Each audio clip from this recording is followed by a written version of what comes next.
minta akan selalu dijawab. Nggak ada doa yang tidak dikabulkan, Pak. Tidak ada. Kalau nggak sekarang, besok. Kalau nggak besok, nggak bisa sekarang kita menerima di alam kubur. Kalau nggak dapat di akhirat, pasti dikasih. Tidak ada doa yang tertolak, semua dikabulkan. Cuma yang jadi masalah, ketika Allah akan berikan, manusianya menutup pintu doa itu untuk datang. Semakin banyak maksiat dikerjakan, maka nutup seperti ini. Kalau sudah tertutup seperti ini, jangankan handphone, maaf, spidol pun nggak bisa masuk. Halo teman-teman semua, Assalamualaikum warahmatullahi wabarakatuh. Kali ini kita akan mendengarkan kajian dari Ustadz Adi Hidayat tentang dahsyatnya istighfar dan pelaku maksiat itu menutup semua pintu kebaikan ya teman-teman. Ya udah, kita lihat aja video dari kajian Ustadz Adi Hidayat. Semoga kita semuanya dijauhkan dari segala bentuk maksiat dan semoga kita selalu dibimbing di jalan yang benar, amin. Oke, kita akan melihat kajian dari Ustaz Adi Hidayat. Rabbakum innahu kana ghaffar. Maka aku katakan kepada kaumku, ya, supaya mereka beristighfar kepada Allah. Sungguh Allah Maha Pengampun segala dosa. Perhatikan, umatnya Nabi Nuh saat itu diajak untuk mendekat kepada Allah, beribadah. Ngajaknya bukan sekali dua kali, Pak, 950 tahun. 950 tahun. Yang beriman cuma segelintir orang. Tapi yang bermasalah pada kolbunya itu luar biasa banyaknya. Bukan masalah fisik. Sehat-sehat zaman Nabi Nuh itu. Tapi karena hatinya bermasalah. Nuh, kamu seperti orang gila. Kalau nggak selesai kami lempari. Azab bisa datang, jangan begitu. Sekalian aja turunin azabnya sekarang. Jadi banyak hal yang bukan cuma ngajak berdebat, tantang azab, Pak. Ketika penyakitnya ada dalam jiwanya disadari oleh Nabi Nuh, maka apa yang pertama kali disampaikan oleh beliau?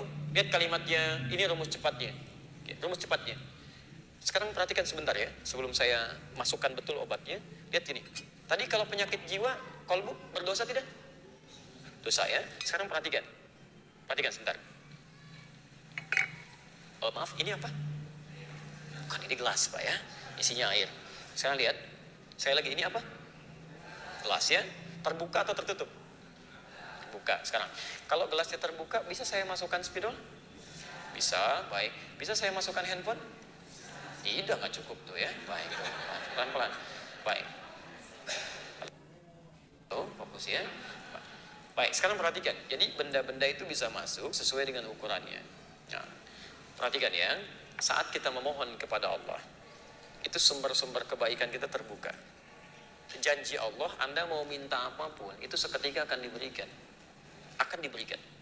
Itu ada di Quran surah kedua Al-Baqarah ayat 186, posisi paling kiri sebelah bawah. Wa idza sa'alaka 'ibadi 'anni fa inni qarib. Kalau hambaku punya persoalan kemudian ingin mencari aku, ini sudah fitrah manusia. Kalau sedang punya masalah pasti menyebut nama Allah tuh. Nyari gitu ya. Fa inni qarib, Muhammad katakan pada orang mencari aku ini, yang bertanya kepadamu, aku dekat, gak usah dicari, memberi harapan. Secara psikologis itu menenangkan. Anda bertanya, Ustaz Adi mana ya? Belum datang. Aduh, nggak ada kabar nih.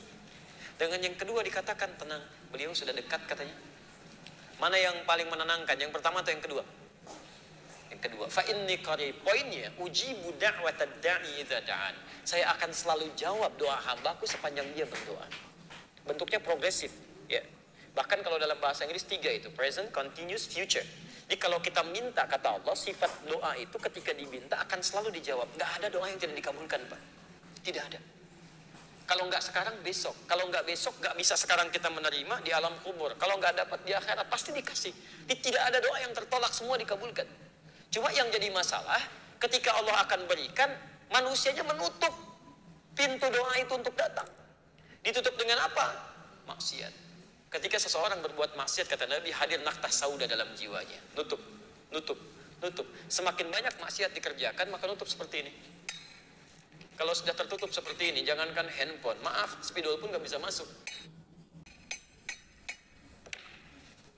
Yang paling berbahaya, jangankan doa, mohon izin ya. Maaf, ajakan kebaikan pun nggak bisa nyambung. Ya karena kebanyakan bermaksiat, bahkan yang paling bahaya makan yang haram. Haram itu seketika tuh, kalau sudah masuk ke perut ngalir dengan darah, Pak. Masuk ke tangan, masuk ke telinga, masuk ke mata.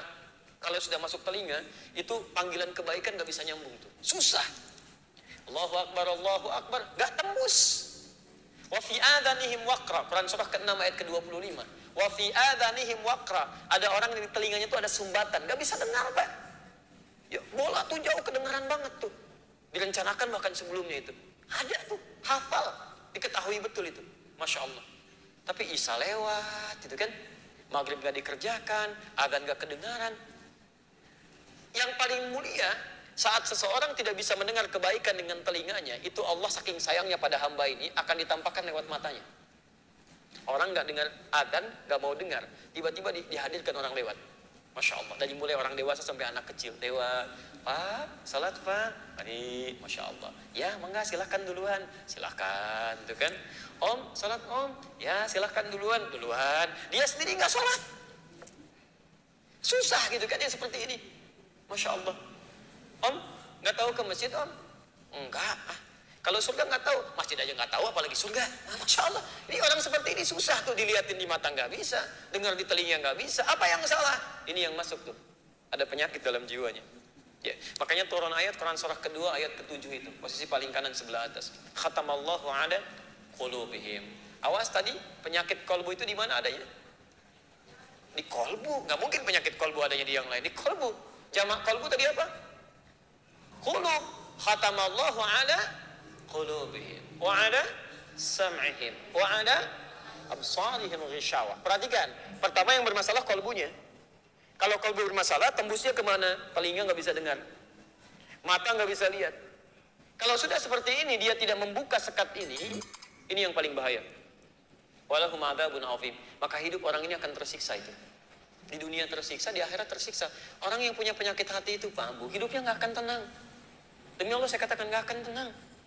Ya maaf ya, mau tidur aja nggak tenang. Ya, tidur masih kepikiran nikmat orang lain. Dia punya rumah tapi masih mikirin rumah orang. Begitu mau tidur tuh kalimatnya masih jelek aja. Bahkan ada yang mohon maaf ya, mimpi pun masih dosa juga. Ya, gara-gara dia memang semua ini sedang tidur tuh. Sampai isinya bingung, Pak bangun kenapa gitu. Ya Allah, kapan istirahatnya? Saat nggak tidur juga salah, saat tidur pun tidak tentram. Itu orang-orang seperti ini. Bagaimana cara bukanya? Fakultu astaghfiru rabbakum innahu kana ghaffar. Kalau kadarnya masih kecil-kecil, untuk menghilangkan dosanya dengan istighfar. Itu untuk meluluhkan dosanya. Ya. Kalau ini tutupnya ini dari apa tutupnya? Tuh, aluminium. Ya. Itu dia teman-teman tentang keutamaan istighfar dan perbuatan maksiat itu emang menutup semua pintu kebaikan. Doa-doa kita lama dikabulnya ya teman-teman. Semoga kita selalu di dalam lindungan Allah SWT. Terima kasih. Assalamualaikum warahmatullahi wabarakatuh.